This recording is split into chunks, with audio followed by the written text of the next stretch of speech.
Okey, Okey. satu. Okey. Ready. Action.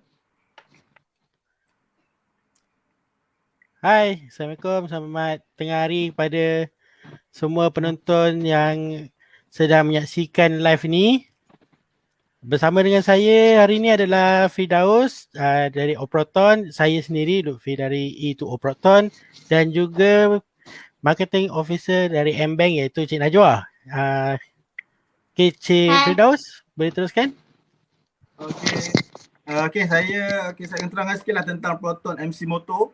Okey, kita adalah Proton 3+1S iaitu sale. Okey, time PKPD ni pun kita boleh buat sale juga. Jadi sesiapa yang nak beli kereta masih boleh lagi beli online.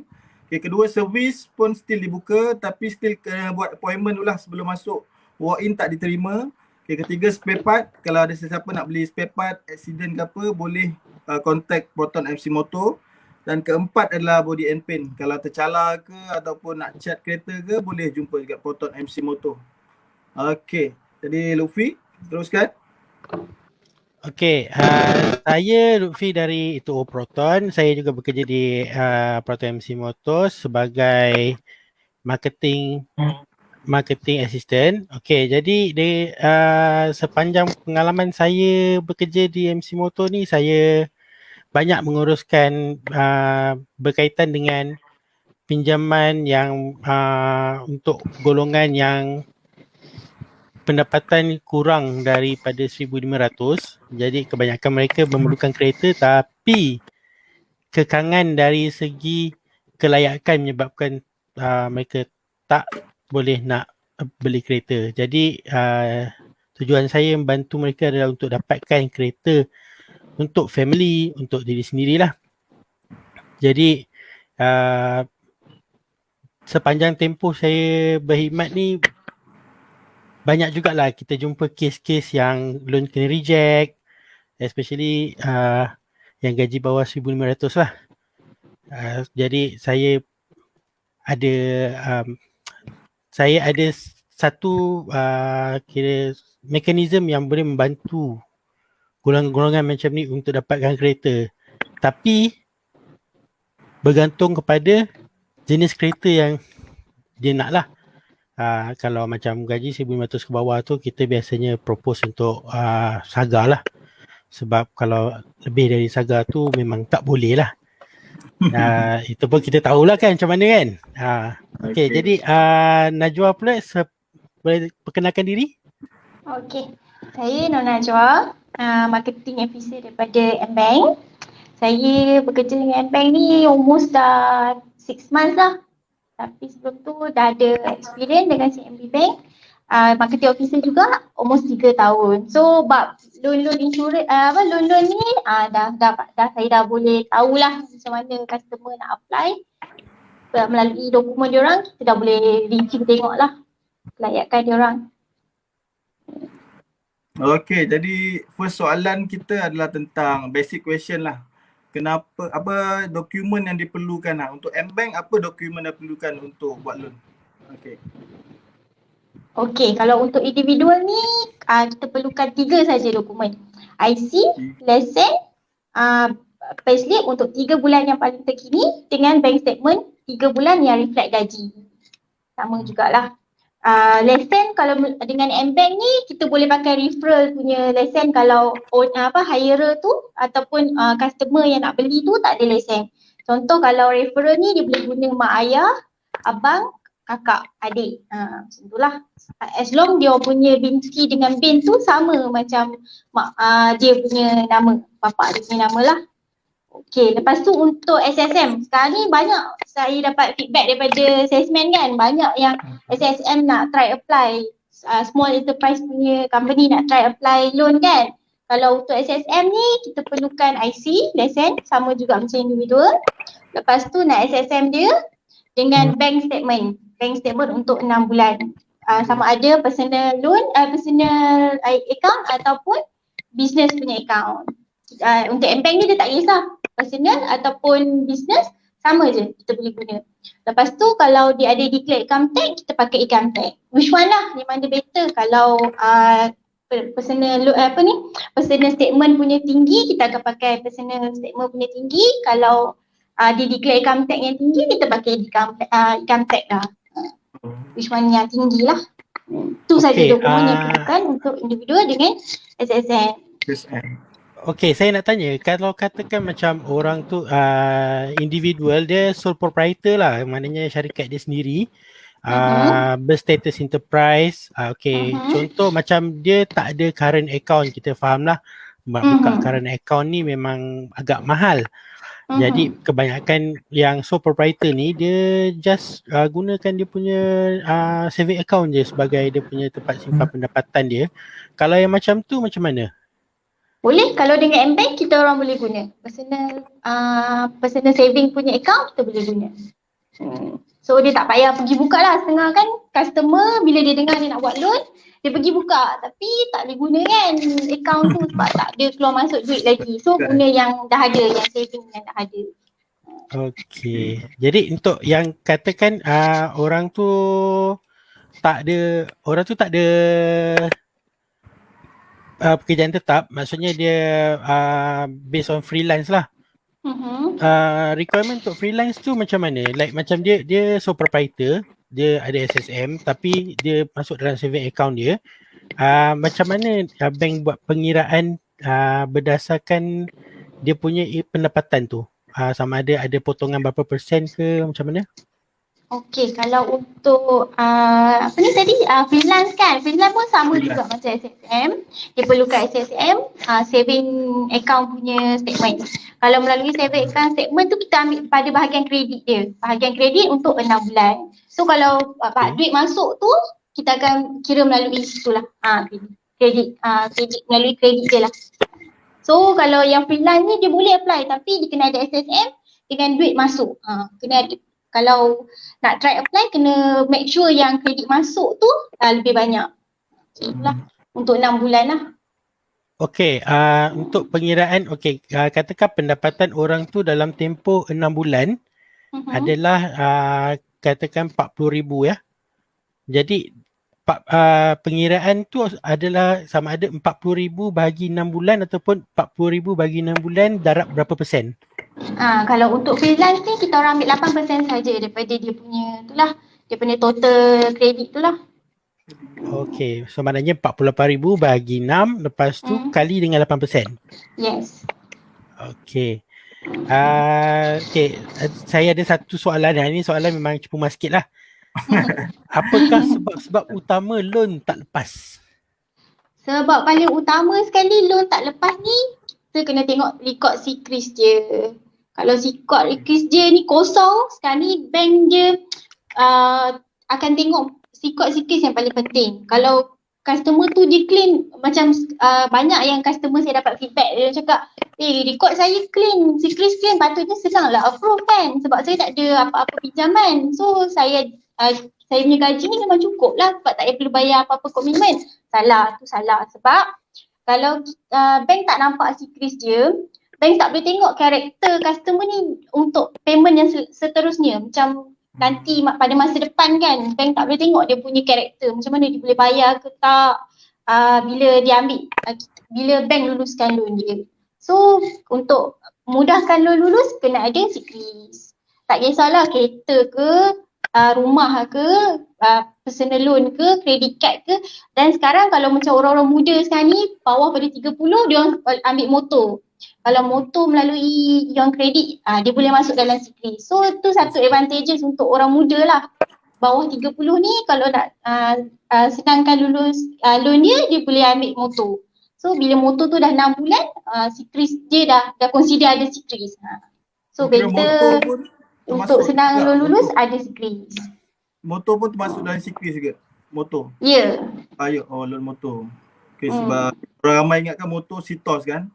Tapi dia sebab dia kena ada, jadi maksudnya kalau tak ada loan langsung sebelum ni, dia tak boleh buat loan kereta lah untuk M-Bank. Dia boleh buat tapi kita akan cut sampai 80% ataupun 75%. Kalau better untuk dapatkan loan yang penuh, kena ambil guarantor lah. Tak ada choice lah, kita kena ambil guarantor. Okey, katakan kalau orang muda lah selalunya. Dia memang tak ada apa-apa pinjaman lagi. Dia beli kereta. Jadi requirement dia akan jatuh kan? Okey. Jadi soalan saya, mana yang bagus? Sama ada buat pinjaman ASB ataupun credit card? Kalau ASB, dia untuk kira dia ada rekod, dia perlukan 2 tahun. So kalau Okey. 2 tahun kena tunggu lama kan. So better buat credit card. Ya, Credit betul. card kalau 6 bulan dia dah consider ada record. Kalau dia dah pakai selama 6 bulan dah consider as secret record. Okey, selain daripada credit card, ada tak option lain yang boleh cepat? Maksudnya macam mungkin orang tu gaji bawah 3,000 jadi dia tak boleh ambil credit card. Maybe ada option lain ke yang boleh cepat? Itulah macam saya cakap, motor ke credit card, ada 2 choice lah, motor dengan credit card. Tu je untuk membantu orang yang bawah 30 gaji bawah 3K. Sebab banyak pengalaman saya dapat, orang yang ada motor sekarang ni, budak-budak muda memang akan ada loan motor. Tu berapa saya dah, sepanjang saya buat loan ni, dah berapa orang yang ada loan motor senang je lah. Even gaji dia bawah 2K macam tu. Okey. Okey, saya tertarik dengan M-Bank tu. Dia kata apa, dia tak ada lesen tapi dia boleh guna adik-beradik ataupun mak ayah punya lesen ni. Jadi, Betul? Boleh pakai maksudnya mak ayah referral. referral punya. Tanpa perlu dokumen mak ayah ataupun adik-beradik lah. Tak perlu, cuma bagi IC dengan lesen saja. Itu salah satu kelebihan M-Bank lah berbanding daripada bank lain kan. Itu kelebihan bank. Dia boleh pakai referral. Kan sekarang ni budak muda pun kadang tak ada lesen kan.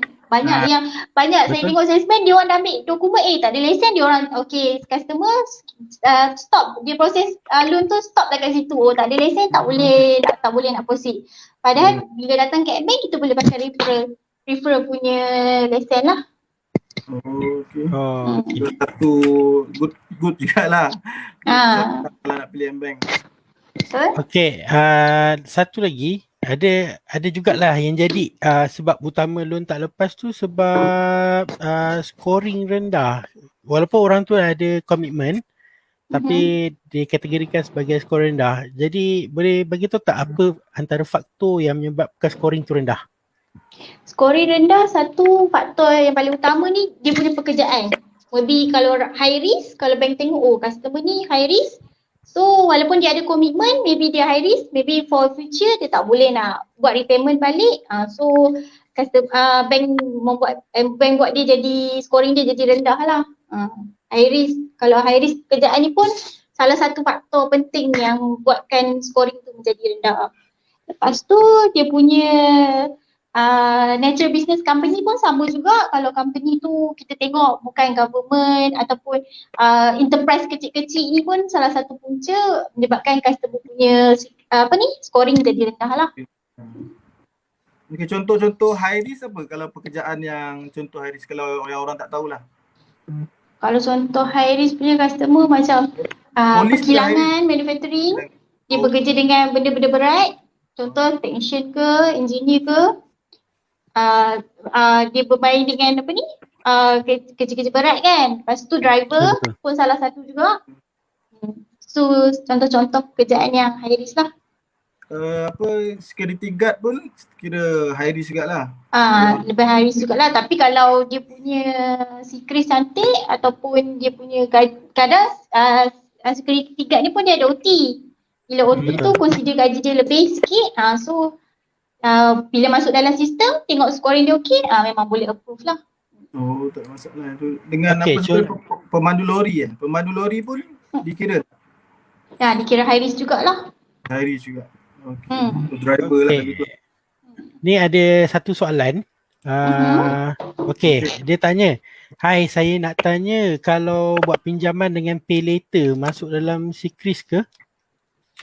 Pay later dia tak masuk dalam SIKRIS. Maybe dia akan masuk dalam SITOS.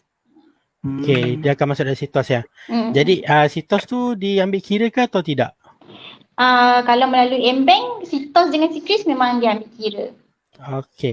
Tapi satu lagi. Kalau dengan M-Bank, kalau contohlah dia ada hutang dengan SITOS, tak melebihi 1,000, kita orang boleh lepaskan saja. Tak payah pergi, tak perlu pergi settle yang kalau bawah pada 1,000 tu dia tak perlu pergi settle CITOS. Bawah 1,000 ya? Bawah 1,000. Kalau lebih dari 1,000 dia terpaksa pergi settle lah. Okey. Contoh macam kalau ada hutang telco. Kalau hutang telco ni limit dia berapa ribu yang boleh diambil kira lagi lah. Telco. Hutang apa? Telco macam kata kita ada Telco. hutang dengan telco lah. Kalau telco ni bawah 1,000 macam saya cakap tadi lah. Sama jugalah. CITOS ni biasanya dia masuk Celcom, Maxis, Singer, Kod Macmon, Motor yang beli dekat kedai kan. Setengah customer dia akan buat loan melalui kedai punya loan kan. Itu dia akan masuk dalam CITOS, dia tak masuk dalam Sikris. Hanya Beyond Credit saja yang akan masuk dalam Sikris untuk motor. Okey. Jadi katakan tadi Najwa ada cakap contoh macam kerja sebagai security guard kan. Okey, katakan kalau orang tu security guard dia tak pernah ada pinjaman semua, lepas tu dia ada satu je masalah dia tak ada lesen. So macam mana, boleh proceed ke macam mana? Boleh proceed. Kalau isteri dia ada lesen, boleh proceed. Ataupun dia boleh ambil saudara dia punya lesen, boleh proceed. Okey, macam mak dia lah. Mak dia ada lesen dan pakai mak dia lah. Pakai mak dia punya. Okey, seterusnya soalan untuk PKPD ni ada promotion tak daripada M-Bank? So far kalau dengan M-Bank ni tak ada lagi lah. Dia orang masih kekalkan promotion yang sedia ada lah. Yang sebelum ni 1,500 punya gaji tu dah tak ada 2,500 punya gaji still on. Still on lagi. Still on. Jadi siapa yang bawah umur 30 dan orang kata apa gaji 1,500 ke atas boleh try mohon lah. Boleh try mohon. Okey. Tengok si Chris dia lah. Tengok si Chris ya. Okey. Kalau katakan si Chris dia tak ada rekod langsung. Okey, contoh macam dia gaji bawah 2,500. Dia tak ada lesen. Dia punya dia punya gaji tu dalam 2,100, 2,200 macam tu kan. Dan tak pernah ada pinjaman. Jadi M-Bank akan kira macam mana? Berapa persen margin yang akan dapat? Kalau macam tu, kalau scoring dia tak okey, saya akan potong sampai 80%. Loan akan approve selama 7 tahun je. Dia tak boleh buat 9 tahun lah. Dia akan buat 7 tahun saja. 7 tahun je. So dia kena ada default untuk 20% macam tu lah. Agak tinggi juga. Agak tinggi sikit lah sebab dia muda, masih tak ada rekod. Lepas tu lesen tak jadi masalah. Cuma bila tak ada skill record memang kita orang akan cut sampai 80%. Okey, kita ada soalan daripada penonton. Dia tanya, Cik Abdul Aziz ni macam mana nak apply loan under Grab Rider? Untuk Grab Rider. Grab Rider ni pun sama macam individual. Dia perlukan payslip dengan bank statement. Tapi untuk Grab ni dia consider dia tak ada basic kan. Dia cuma ada commission saja kan. So kalau commission kita perlukan 6 bulan punya payslip. So dia kena provide 6 bulan payslip dan juga 6 bulan bank statement.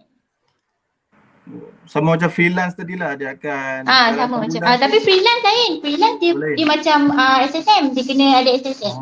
Sebab dia tak ada company kan. Kalau Grab ni dia bekerja under company Grab kan. Kalau freelance tu dia kerja individual. Dia tak ada under company mana-mana, dia tak attach dengan company mana-mana. So dia kena ada SSM. Tu lagi susah sikit lah untuk freelance. Susah sikit lah. Tapi kalau dalam account bank dia tu banyak, kredit punya transaction tu banyak, tak ada masalah, dia boleh try apply. Dia boleh try submit dokumen dia lah. Okey, ya Firas? Teruskan. Tak ada soalan setakat ni Firas. Sekarang soalan seterusnya, cost of living di KL ni agaknya berapakah gaji bersih yang sesuai untuk orang buat loan lah? Untuk orang buat loan, kalau buat masa sekarang ni dalam 2,000 macam tu lah untuk individual. Cost of living ikut kereta jugalah. Kalau Saga ikut kereta juga. 2,000. Okey, ada satu soalan lagi daripada audiens Dia tanya kalau basic saya 1,000 tapi commission saya banyak. Macam mana ya? Okay, kalau macam basic dia 1,000 tapi commission dia banyak, tak jadi masalah. Dia cuma perlu provide kan dia punya bank payslip tu selama 6 bulan juga. So sebab dia ada commission kan, kalau yang ada commission ni kita consider as 6 bulan 6 bulan payslip dia lah untuk kira average sebagai 6 bulan. Okay, kalau katakan dia pakai commission, commission tu akan dikira berapa persen daripada total commission tu sebagai pendapatan? Kalau commission 75%. 75. Okay. Okay, satu lagi soalan. Okay, dia tanya Cik Aziz dia tanya loan untuk peniaga yang tak ada SSM, contoh jual tepi jalan tapi ada lesen lah, maksudnya ni mungkin lesen ni lah majlis daerah lah. Okay. Kalau untuk yang business ni, SSM tu satu compulsory dokumen lah. Secara prosedur untuk apply loan ni, kalau untuk business, SSM tu satu compulsory dokumen. So dia tak boleh skip compulsory dokumen ni lah. Macam mana pun dia kena provide SSM. SSM pun boleh berdaftar. Dia price untuk SSM ni tak silap saya RM70 je kalau saya silap lah. Tak silap saya untuk daftar RM70 kan. Lebih kurang kan RM60. Lebih kurang. Sebab RM30 tu untuk lesen setahun, RM30 tu untuk pendaftaran. So kalau nak apply lebih mudah lah kalau dibuat sekarang, dia dah tahu prosedur. Kalau dia try apply untuk SSM, untuk maybe in future dia dah boleh try apply loan. Setahun lah, dia punya tempoh matang selalu setahun. Setahun. Okay, seterusnya kita tahu sekarang PKPD kan. Contoh kalau orang gaji dia sebelum ni 3,000. Lepas tu sebab PKPD ni dia ada tolak sikit gaji dia dalam 1,500 macam tu. Jadi dia dah below lah requirement nak buat loan. Adakah M-Bank boleh consider lah untuk lepaskan loan kalau ada kes macam ni? Boleh, tapi dia kena tambah guarantor. So kalau macam gaji dia below requirement kan, dia kena tambah guarantor lah. Kalau tambah guarantor, bos gabungan combine income tu kena 5,000. So dia kena cari guarantor yang gaji lebih pada dia dah tadi tinggal 1,500. 1,500. So dia kena cari gaji yang lebih daripada 3,000 lah untuk dapatkan loan lah. Untuk M-Bank ibu bapa, adik-beradik tak boleh? Kalau guarantor? Adik-beradik tak boleh, ibu bapa ataupun spouse. Okay. Kira ibu bapa atau pasangan lah. Pasangan tu mesti suami atau isteri lah. Ya. Sebab ada orang yang keliru. Kadang-kadang bila kita sebut pasangan, dia bagi girlfriend, dia bagi boyfriend. Tapi kalau macam hubungan tu dah memang serius, kita boleh try apply lah. Kena tunang kan, macam Lutfi dah tunang. Kalau bertunang kan kita consider dah nak jadi lah tu kan. So nak jadi tu boleh lah try apply. Yang itu kalau yang macam tu kira macam ibarat macam ala-ala nikahkan dululah. Nikahkan dulu untuk proceed loan. Untuk proceed loan. Okay, katakan kalau orang tu dia fresh graduate. Okay, ada apa-apa promotion untuk fresh graduate tak? Buat sementara waktu ni kalau under M-Bank kita orang tak offer untuk fresh graduate lagi lah. Sama kalau fresh graduate ni dia sama macam individual punya application. Sama je. Promotion dia pun sama. Okay, kita consider yang bawah 30 gaji kena 2,500. Tapi kalau student still boleh apply tapi kena tambah guarantor. Kalau sebulan kerja, baru sebulan? Baru sebulan kerja boleh bagi offer letter dengan sebulan payslip bersama dengan bank statement untuk gaji sebulan. Dia kira fresh graduate juga tu. Cuma fresh graduate jugalah. Okay, teruskan Firdaus. Okay, untuk PKPD ni untuk M-Bank register dia susah tak? Macam kita tahu kena sign agreement, lepas tu kena register JPJ apa semua. Jadi adakah proses dia susah dalam PKPD ni untuk M-Bank? Ataupun sama je normal? Sama je, kita orang tak ada buatkan had sekarang ni sebab kan nak register susah kan. Dia ada bagi, tak silap saya JPJ ada bagi pre-sleep apa tu? Ah, Pre-receipt kot. pre-receipt Yang tu tu kita orang boleh guna untuk buat disbursement. Boleh untuk register dan untuk disbursement pun masih boleh guna. Okay. Jadi kalau yang sign agreement tu kalau customer tak boleh keluar rumah ke sebab ni ke, boleh M-Bank boleh datang ke macam mana? Ke boleh deal? Kita boleh deal. Tu kita boleh deal lah kalau customer, kalau macam showroom, kalau boleh nak pergi showroom untuk sign boleh juga, ataupun kalau customer nak jumpa dekat luar untuk sekejap, sebab sign agreement ni dia tak makan masa banyak, dalam 15 minit macam tu je. So kalau nak arrange dengan customer dekat luar tak jadi masalah lah. Sama je lah. Okay. Operasi macam sama macam biasa saja, cuma kita hadkan lah, dia tak pack macam dulu lah. Okey, ada satu soalan ni daripada Adila Proton KL. Okey, dia tanya interest boleh berubah ke? Contoh submit sekali lagi lepas 3 bulan boleh berubah ke? Boleh. So far masa saya submit ni ada masa dia submit bulan 3 kan, kita untuk M-Bank loan hanya boleh bertahan selama 3 bulan. Lepas 3 bulan tu kita kena refresh. Refresh tu kita perlukan balik dokumen yang paling latest, samalah payslip paling latest, bank statement paling latest. So saya dah dapat 2-3 customer juga before this dia dapat rate tinggi. Tapi now bila saya refresh dia dapat lagi rendah sikit lah. Maybe sebab promotion under M-Bank kot rasanya. Okey. Tak Jadi mustahil kita lah untuk dapat rate tu rendah sikit. sebab mungkin dah pernah masuk sebelum ni, dah ada rekod lah. Dah ada record. Okey.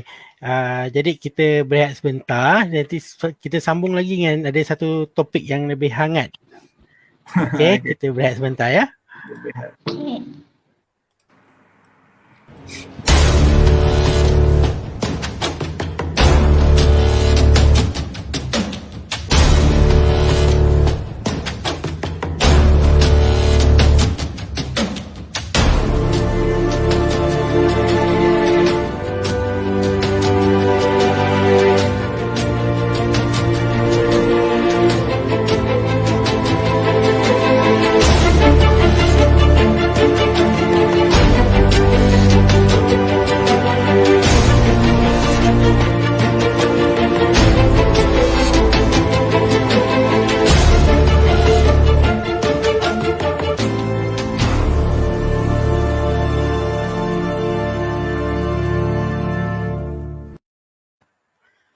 Okey, bersama kita semula untuk perbincangan ni. Okey, Najwa. Sekejap okay. Okey, Line pun macam. line belum sampai. Okay. Okay, topik hangat seterusnya. Topik hangat. Okey, kita ada topik.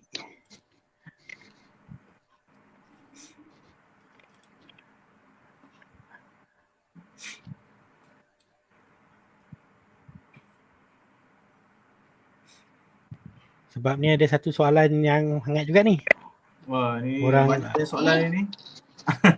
Soalan yang hangat. Ada juga yang bertanya. Sekejap Okey. Boleh.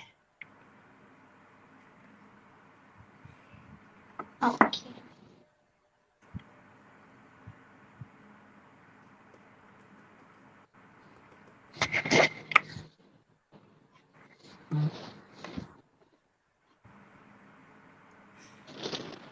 Okay.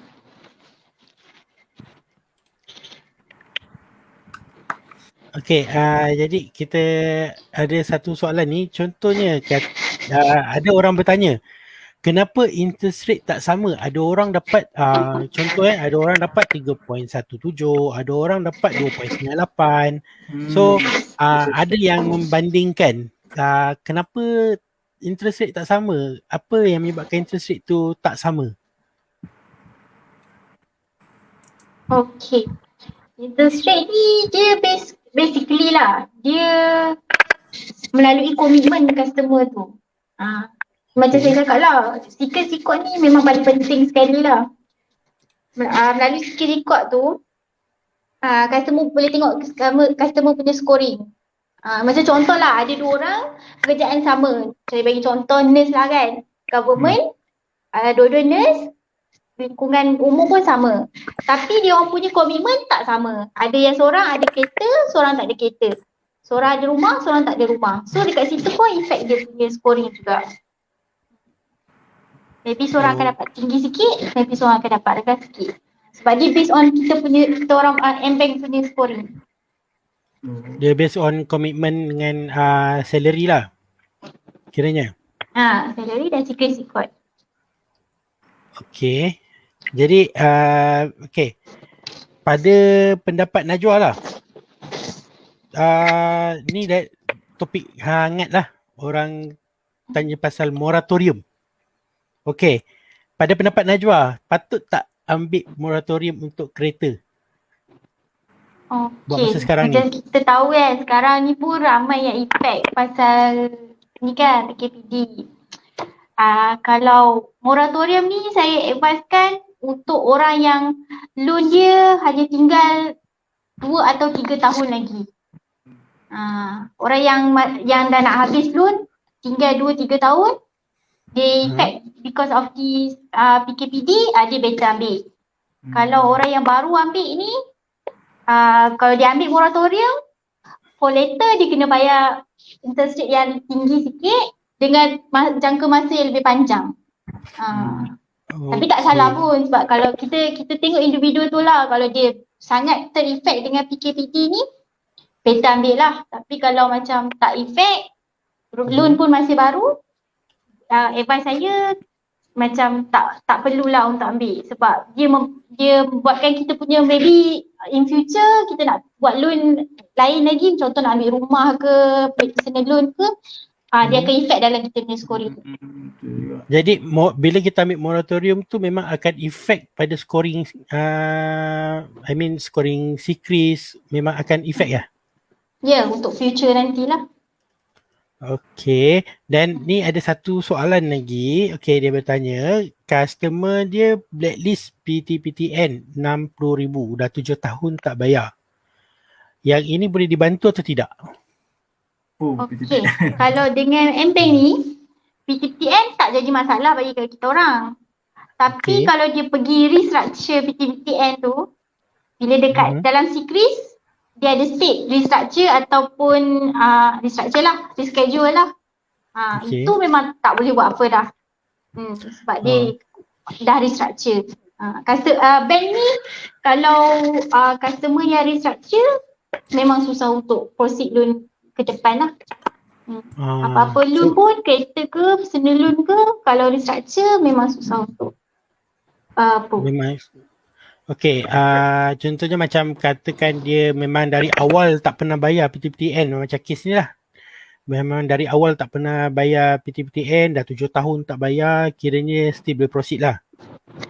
Still boleh proceed. Dengan PM-Bank, PTPTN ni tak menjadi masalah as long as dia tak pergi restructure. Okay. So, macam katakan ya, orang ni, ini memang situasi sebenar lah dekat dalam Malaysia sekarang ni. Sebelum ni pendapatan tu ada allowance, ada OT. Kemudian bila dah pandemik ni, OT pun kurang. Lepas tu allowance, kadang-kadang ada yang tak dapat allowance. So bila dah tolak-tolak semua, gaji dia jadi bawah 1,500. Ya, contoh macam dia berminat beli Saga ke, M-Bank boleh proceed ataupun tidak? Boleh proceed sampai ke scoring.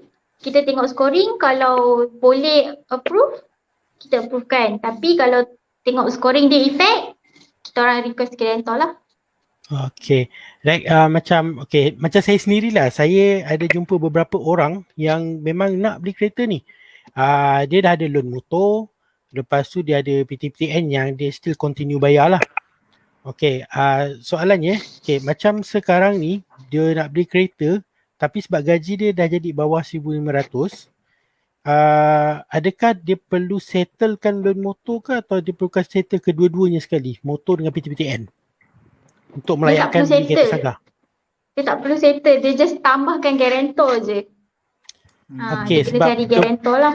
Kebanyakan kes yang saya jumpa ni, guarantor tu yang tak ada, sebabnya mostly parents diorang dah pencen, bukan pencen kerajaan lah, pencen swasta yang mana memang tak ada pendapatan. Dia boleh ambil spouse, kalau mak ayah tak ada, dia boleh ambil dia punya pasangan lah.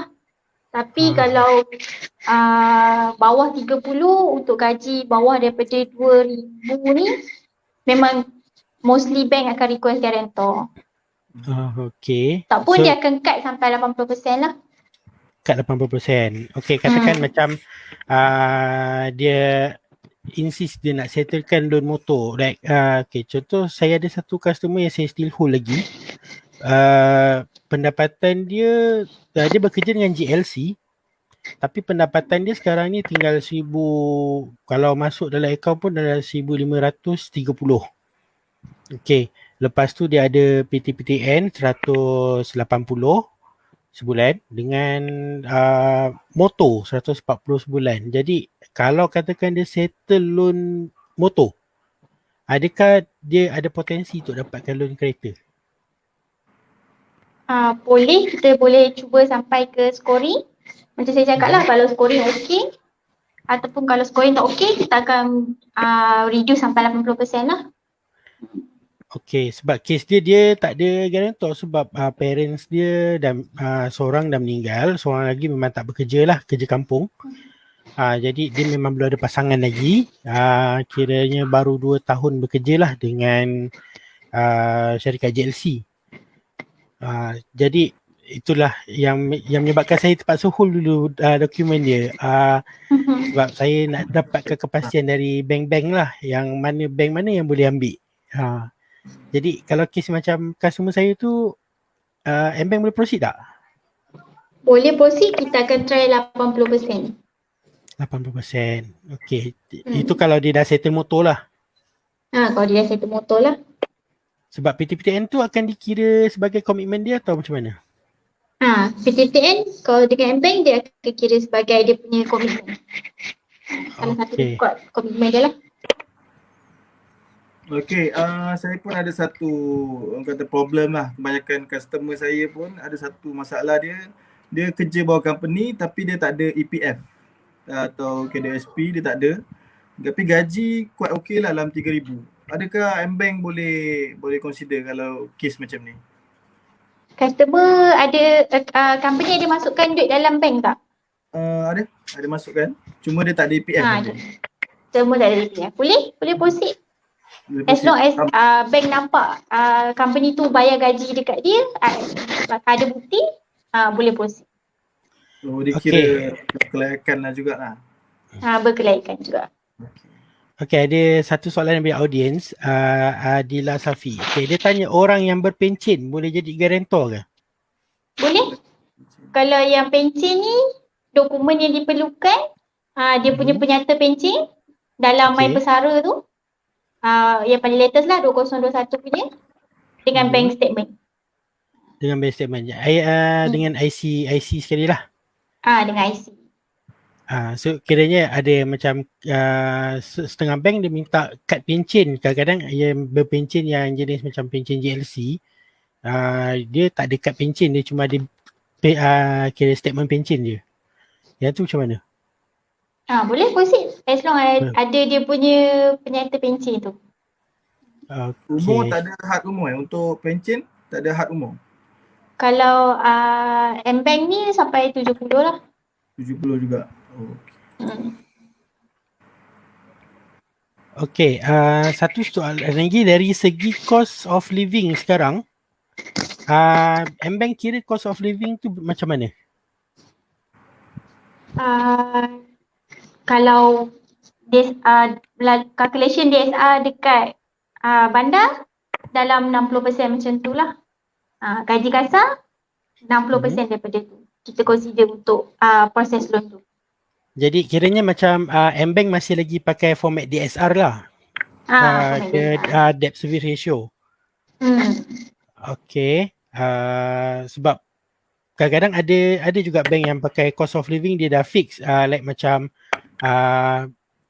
tolak dengan bayar kereta, balance gaji mesti tinggal 1,000, ataupun tolak bayar kereta kira balance tinggal 1,500 ataupun 1,600. Jadi M-Bank tak pakai format tu ya? Kita tak pakai format tu. Kita pakai format DSR lagi. Masih guna DSR. Okay, kategori bandar tu macam kategori bandar 60%. Kalau luar bandar? Luar bandar 65% macam tu. Oh, tak banyak beza lah. 5% lah beza dia. Tak banyak beza. Okay. Sebab kita macam ada juga orang yang bekerja di bandar tapi duduk di luar bandar. Contoh macam, okay, bekerja di Ipoh tapi duduk di Sitiawan. Dia M-Bank akan ambil kira berdasarkan tempat kerja dia ke ataupun tempat tinggal dia? Melalui tempat kerja dia. Tempat kerja, maknanya kalau dia kerja di Ipoh walaupun dia duduk di Sitiawan tapi DSR akan dikira ikut Ipoh. Ya. Okay. Firdaus, ada soalan? Okay, rasanya kita last question kita ni lah, ni more to soalan pendapat lah. Okay, sekarang pun kita tahu apa industri kereta pun 2 bulan tak bergerak kan, kereta kilang tak buka. So, kira bank pun turut terjejas juga atau finance kan. Okay, jadi ada tak idea daripada Najwa lah untuk kepada kerajaan macam mana supaya kita dapat teruskan industri otomotif ni untuk menaikkan balik industri otomotif yang telah turun? Kalau pendapat saya ni, masalah utama kita nak register kereta tak boleh kan. So kalau boleh buat melalui online ke untuk buat appointment tu. So kita senang sikit untuk register lah. Apa-apa semua online lah, register. Online lah. Kalau saya agreement online pernah buat ke? Kalau sebab kita kalau bank kena ada thumbprint. So kalau tak nak kena face dengan customer jugalah untuk ambil dia punya biometrik. Sebab sekarang kes pun dah 15,000 kan, jadi nak benda yang berkaitan sentuhan ni orang takut sikit kan. Maybe sebab ya betul. Nak keluar rumah pun takut sekarang ni. Tengok, oi 15,000. Okay, satu soalan daripada Adila Safi. Okay, dia tanya, adakah ini masa yang terbaik untuk membeli kereta? Kalau yes, kenapa? Kalau no, kenapa?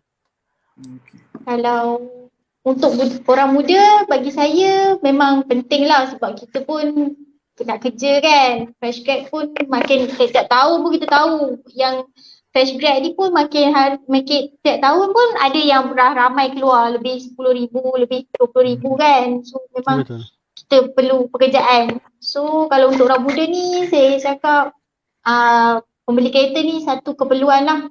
Bukan kehendak lah, dia satu keperluan lah untuk kita, kemudahan kita lah untuk pergi mana-mana kan.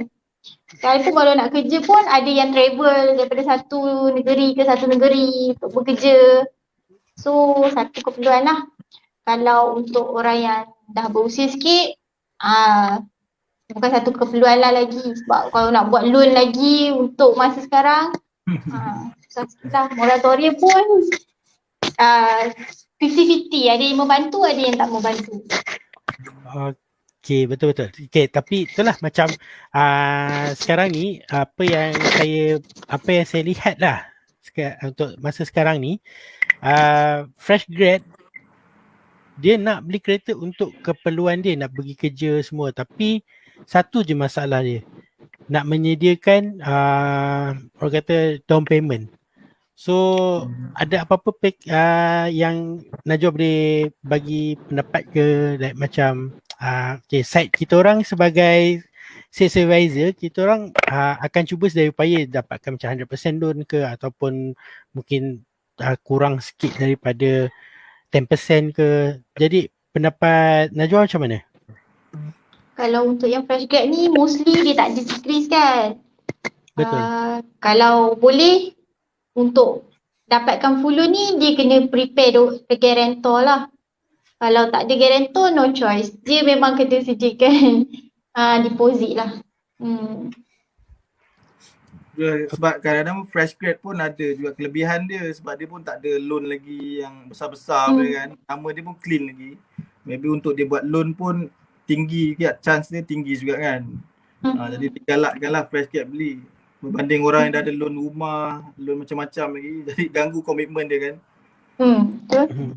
Jadi fresh grad lah. Kalau mana-mana fresh grad yang nak beli kereta tu boleh akan beli ni kan. Yang mana tak terganggu gaji dia kan.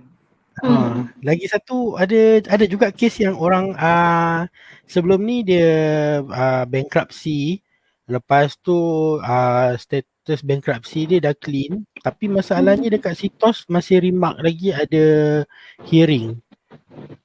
Sedangkan kes tu dah close, like macam kita tahu pada tahun 90-an, pada tahun 1990-an, 1980-an, kalau kita jadi penjamin, kalau hirer tak bayar kereta, penjamin pun akan bankrupt sama. Okey. Tapi berdasarkan kepada akta kebankrapan yang terbaru ni, akta kebankrapan 1967, dia ada stated yang sebagai guarantor yang pernah bankrupt, status kebankrapan tu akan dilepaskan serta-merta. Tapi sekarang ni kekejaman tu datang daripada sitos pula, sebab dekat sitos tu ada still remark. So macam mana kita nak bantu dia? Kalau yang kes macam ni, dia boleh dapatkan surat daripada tu orang yang keluarkan bankruptcy dekat dia tu. So as long as ada surat settlement, surat yang dah cakapkan dia punya hutang tu dah habis, dapatkan surat tu, bank tak ada masalah. Bank boleh proceed. Okey, sebabnya ni satu kes ni, ni kes orang ni dia pernah bankrupt dia sebab dia menjamin orang. Okey, lepas tu bila baru-baru ni tahun lepas lah dia punya status kebankrapan tu dah dilepaskan. Itu tanpa pengetahuan sebenarnya, bila dia saja check balik semula. Sebab dia pelik kenapa tiba-tiba ada macam telekom call dia tuntut hutang bla bla bla semua kan. Dia jadi macam saya kan bankrupt, kenapa nak tuntut, mana boleh tuntut, betul kan? Jadi bila dia pelik ada tuntutan-tuntutan macam tu, dia still bayar jugalah, cuma dia query dan dia check balik semula dekat dalam insolvency, status kebankrapan dia dah clean. Tapi masalahnya bila dia cuba buat pinjaman pula ataupun buka account, dia still tak boleh buka lagi sebab dekat sitos ada hearing. So yang itu dia perlu refer kat siapa sebenarnya?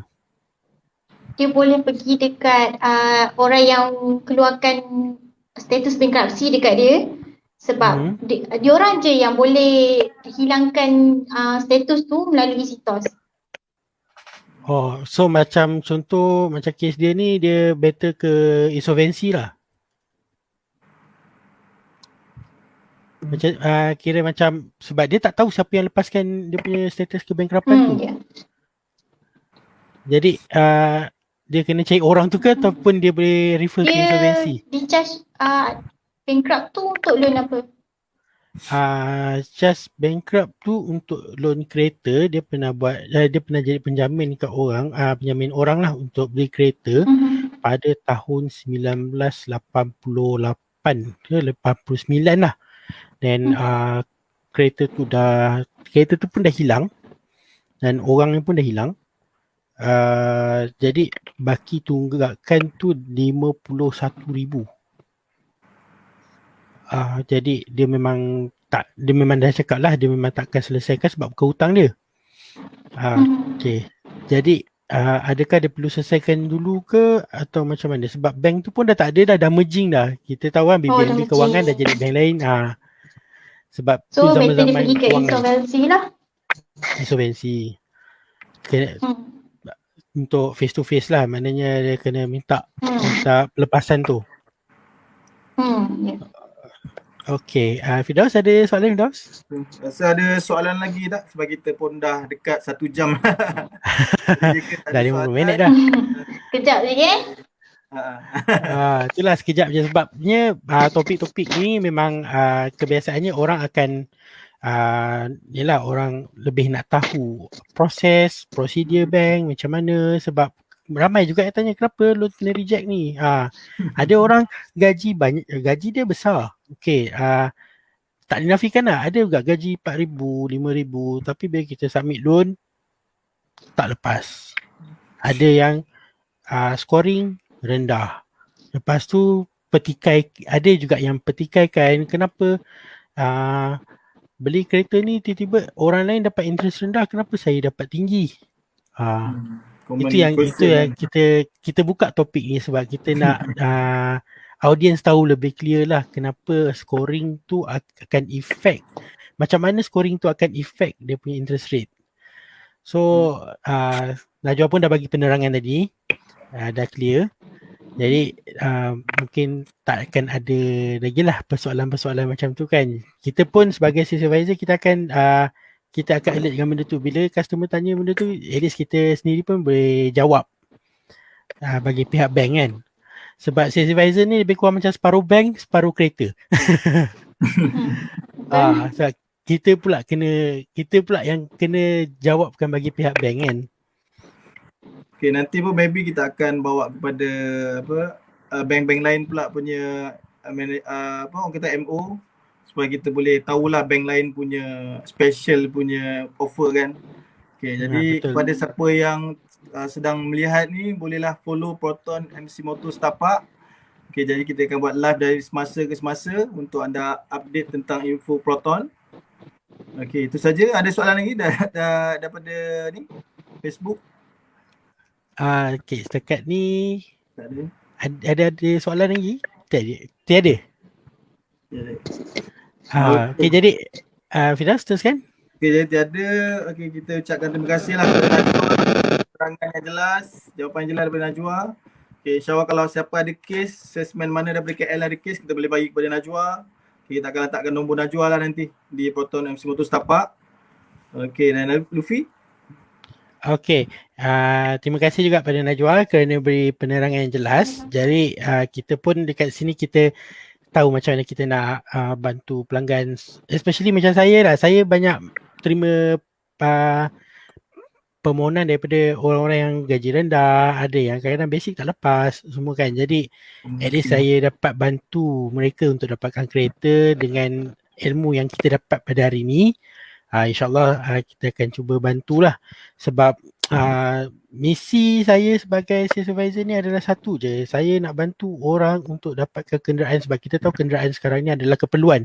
Dulu orang akan kata kereta ni adalah satu simbol kemewahan ataupun simbol orang tu ada duit. Tapi sekarang tak. Sebab sekarang ni kereta tu adalah essential.